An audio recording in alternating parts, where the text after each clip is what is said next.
ఓ అబ్బాయి ఇద్దరు ఆడపిల్లలు ఉంటే ఈ అబ్బాయి తన భార్య కంటే అక్క చెల్లెలకి ఎక్కువ ఇంపార్టెన్స్ ఇవ్వటం. ప్రతి పండక్కి, ప్రతి పబ్బానికి, ప్రతిదానికి తమతో పాటు వాళ్ళకు కూడా బట్టలు కొనాలి, వాళ్ళకు కూడా అన్ని చేయాలి, అన్ని వాళ్ళని చూస్తుండాలి, వాళ్ళు మనతోటే ఉండాలి. ఏదైనా వాళ్ళని వాళ్ళ పిల్లల్ని కూడా ఏదైనా వంటకం చేస్తే వెళ్ళి వాళ్ళకి ఇచ్చి రావాలి.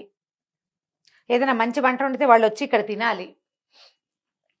ఈ ఆడపిల్లలు ఎంతసేపు ఇక్కడికి వస్తారు, పుట్టింటికి వచ్చేస్తూ ఉంటారు. కోడల్ని పుట్టింటికి వెళ్ళనివ్వరు. అక్క వాళ్ళు వస్తారు కాబట్టి నువ్వు వెళ్ళకూడదు. నీ అక్క చెల్లెళ్ళకి నీ పుట్టింటి ఆశ ఉంటే నీ భార్యకి పుట్టింటి ఆశ ఉండదు. ఈ అమ్మాయి వాళ్ళ అమ్మ వాళ్ళు సరైన వాళ్ళు కాదు, వాళ్ళు మంచి వాళ్ళు కాదు, వాళ్ళ ఇంటికి వెళ్ళడానికి వీల్లేదు నువ్వు. ఇలా ఉన్నాయి. ఇప్పుడు ఇది మొత్తానికి మూల కారణం మగవాళ్ళు చేయాలి. మగవాళ్ళ రమ్మగారు 100%. నేను అమ్మాయిలు అంటారని నేను అన్నా ఆ మాట. నీకు డివైడ్ అండ్ రూల్ మగవాడికి చేత కాకపోతే వాళ్ళు దద్దమ్మలైతేనే ఈ పరిస్థితి వస్తుంది.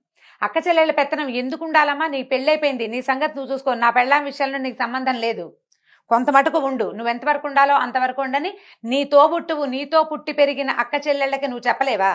పరాయి అమ్మ కాన పిల్ల అదెవతో నీతో కాపురం చేసి పిల్లలు గంటానికి వస్తే దీన్ని నోటుకు వచ్చినట్టు అంటావు. నువ్వు సరిగ్గా లేకపోవటం వల్ల కదా, మగవాడు సరిగ్గా లేకపోతేనే కదా ఇది వచ్చేది.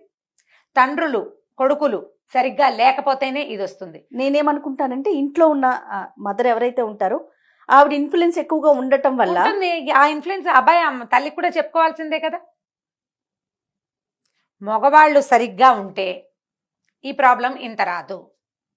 వాళ్ళు అన్ని బ్యాలెన్స్ చేసుకోగలగాలంటారా? చేయాలి, మగవాళ్ళు చేయాలమ్మా. అది నీకు కుటుంబం. కొంతమంది భలే ఉంటారు రమ్మగారు, నిమ్మక నీరెత్తినట్టే ఇటు మాట్లాడరు, అటు ఎస్ అని అనరు, నో అని అనరు. పిల్లలని చూసుకుంటారు, భార్యని చూసుకుంటారు, వాళ్ళిద్దరు కొట్టుకుంటే కామ్ గా ఉంటారు. అది కామ్ గా ఉంటారు.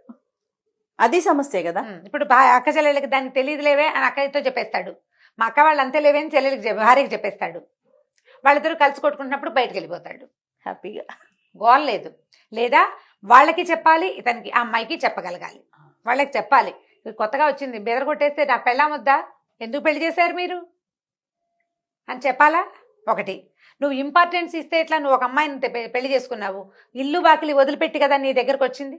అమ్మా నాన్నని వదిలేసి, వాళ్ళ అన్నదమ్ములను వదిలిపెట్టి, తన సర్కిల్స్ని వదిలేసి నువ్వే కావాలని వచ్చినప్పుడు నువ్వు ఆ అమ్మాయి చుట్టూ తంటే దాన్ని నెత్తి మీద పెట్టుకోకర్లా, కనీసం గుండెల్లో పెట్టుకోవాలి కదా జయ. తల మీద పెట్టుకుంటే కష్టాలు వస్తాయి, గుండెల్లో పెట్టుకో, అక్కడ దాకా రానివ్వు, కాపాడు కొంచెం. మగవాళ్ళు చేస్తే కదా పోట్లాటకి మీ ఇంటికి రాగానే తల్లుడు ఏదో చెప్పారు, మీ ఆవిడ ఇలా చేసింది అలా చేసిందంటే వెంటనే భార్య మీద చేతులు ఎత్తేస్తారు, పెళ్ళాన్ని తిట్టిపోస్తారు. మీ పెంపకం అంతే అంటారు, మీ నాన్న అంతే, మీ అమ్మ అంతే.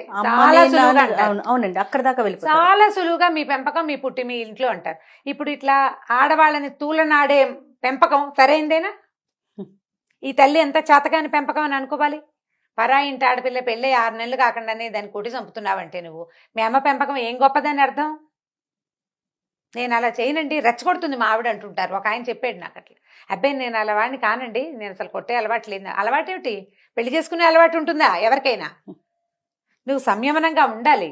ఏదైనా తేడా వస్తే మాటలు చెప్పుకోవాలి. చేతులు ఎత్తి కొట్టేస్తామంటే నువ్వే నేర్చుకున్నట్టు, మీ అమ్మ ఏం బాగా పెంచినట్టు కదా. అంతే. ఇప్పుడు ఇందులో ఉన్నవి ఏంటంటే ప్రధానమైనది తల్లుల పెంపకం ఒకటి, పైగా ఇంకోటి ఉంది జయ, ఒక మెయిన్ పాయింట్. ఇప్పుడు 2-3 మగపిల్లలు ఉన్నారనుకో, ఈ పెద్ద పిల్లల పెళ్లిళ్ళు అవుతాయా, ఆఖరి మగపిల్లలు తల్లులతో అటాచ్డ్గా ఉంటారు.